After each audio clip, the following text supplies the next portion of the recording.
Okay, this is part 6 of the Excel DSS project, and we're going to jump right into it first by saving all the work we've done up to this point. And then when you're done with that, click on cell J34. Okay, and what we're going to do here is we're going to look at the price change from day to day.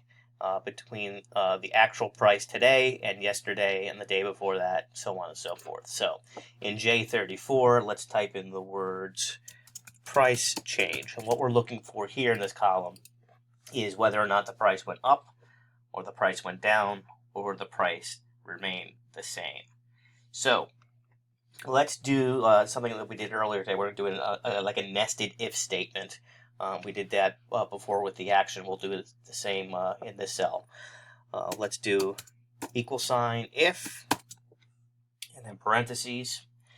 But instead of comparing columns E and F, we're going to compare two cells in the same column just one day after the other. So if today's price is greater than yesterday's price, we want it to read higher. End quote. Now, this is a nested if, so we're going to put another comma in here and put the other if statement, parentheses, and we're going to do the same thing. If today's price is less than yesterday's price, we want it to read lower. Quote. And if all else fails in that it's neither higher or lower, it has to be the same. We're going to do comma, quotes, same, double up the parentheses at the end, and we should get either higher, lower, or same as a result. Okay, I got lower. You may get something different. Okay, and does that make sense? Yes, $3.60.27 is lower than $3.60.48. We're going to copy this all the way down to the very last cell in the series. And again, you may want to remember what this last line number is. I believe in this project is 1042, but it may be something different in your project depending on the date. All right. And I have a combination of higher and lower, higher and lower. I don't see many sames. Google is traded regularly, so there's probably a very small chance that it doesn't change from day to day. But some other companies that don't get traded as often on the market will see a few sames. Okay. Now, were we right? So we have an action to hold, and we have movement in the actual price. So were we correct in predicting a hold or predicting a buy or predicting a sell? And the logic behind that is if you were told to buy and the price went up, you want that to be true. You want that to be a true statement. If you told your folks to sell the stock and the price went down, that also means it's a true statement. That means you were able to sell it before it went down, or you were able to buy it before it went up. Because you got to remember, this is the predicted price in the action, but you have to see the movement of the day before. So really, you want to sell stocks at the highest before they go down, or buy stocks at the lowest before they go up. And if it's a hold and the price remains the same, you want that statement to be true. In order to do that, we're going to do a nested AND statement, and we're going to wrap that AND statement in an OR statement. So if any of these AND statements is true, we want the final result to be true. If they're all false, we want the final result to be false. So let's go to cell K34 and just type, was I right? Question mark. All right, so in cell K35, I want you to write equals or, and now we're going to wrap 3 AND statements under this or statement.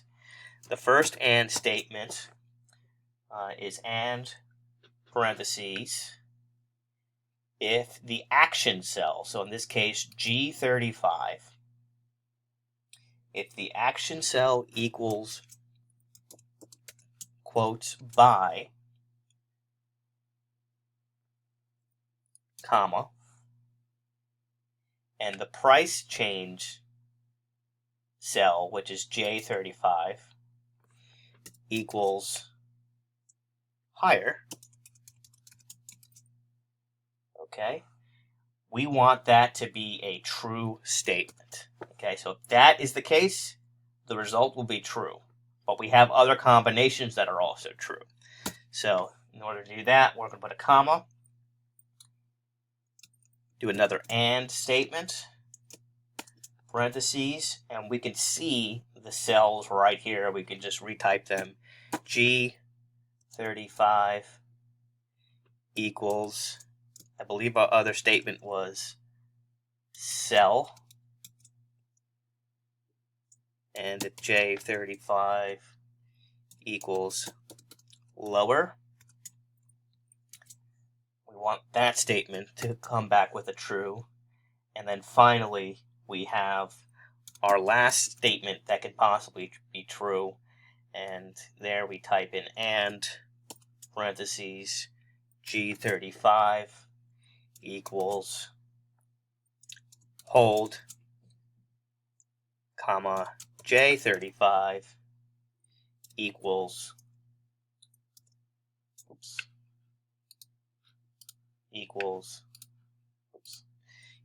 same,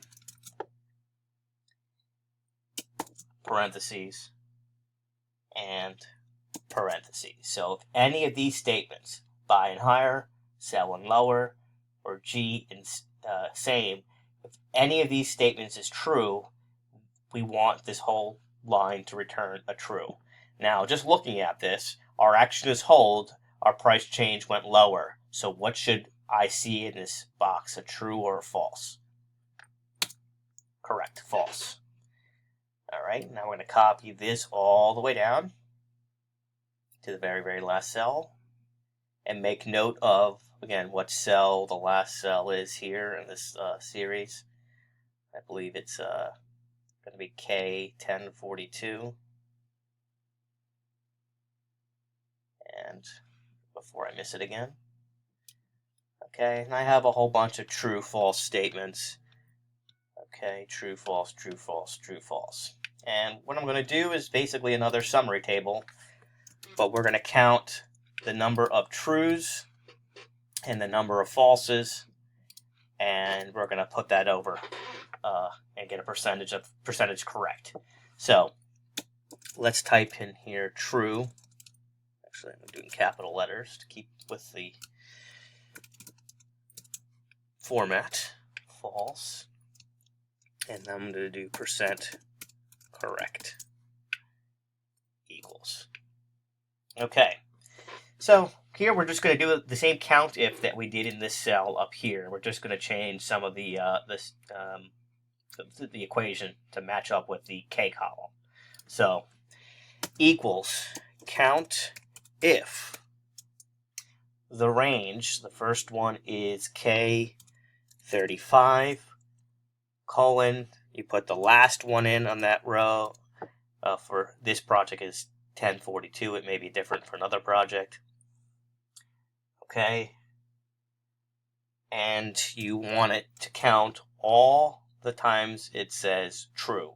So comma, quotes, true, and quotes, parentheses. And I have 237 trues. Okay, I'm going to do the same formula. I'm just going to do it with false instead. So equals count if, parentheses, K35 to K1042, comma, quotes, false, end quote. There can only be true or only be false. Okay. 771 falses. And to get the percent correct, we are going to do equals. We're going to get the true box, okay? In this case, it's I-40. And we're going to divide that by parentheses I-40 plus I-41, end parentheses, and we'll get a decimal. And then go to Format Cells, and let's make this a percentage. And in this model, using a buffer of 2.6%, I was correct 23.51% of the times. This was a terrible, terrible model for me. Now, what if I change this buffer? Okay, I changed it to 1.6, did a little better. 1.0 did a little better. Let's change it to a half a percent. Okay, that's a little more than 0.5%. Okay, now I'm up to 42%. Let's do 0 buffer. Okay, so if I did 0 buffer, okay, if I provided no leeway, I would be right in my prediction 47.82% of the time. That, believe it or not, is around average. Very rarely have I seen anyone come up with a model where this number is higher than 50%. Okay, but you can play around with it. And when I go to grade this, the first thing I'm going to do is I'm going to change your buffer around, and I'm going to make sure that all these numbers change. So if you do not save it as an Excel spreadsheet with 2 pages, or if you think you can get away with just sort of mocking up these things, it's not going to work. So let's just change it to, I like it at 0%. For me, that works best. If you use a buffer that's any different than 0, just explain that you used a buffer of X amount of percent, and that should suffice. Okay, that's basically it. Any questions, give me a call, stop me in class, before class, stop by my office, or shoot me an email. And with that, the project concludes. What I need from you is a copy of this spreadsheet plus a 2 to 4 page paper. Excuse me, let me pull it up here. And the instructions on the paper are here. I basically want an introduction, kind of explain what you did, explain the company that you were given, the background, what kind of company it is, the stock price, talk about the variables, the volume, the competitors, the commodities, the CSI. What does CSI mean? What does it do? What does interest rates do? Why did you choose so-and-so or such and such competitor and commodity? Talk about the analytics. We discussed, I think, in part 3 and 4 with the p-value, the coefficients, and what do they mean. Analyze the results, and then any lessons learned. And that is the end of the Excel DSS project. I hope you enjoyed it.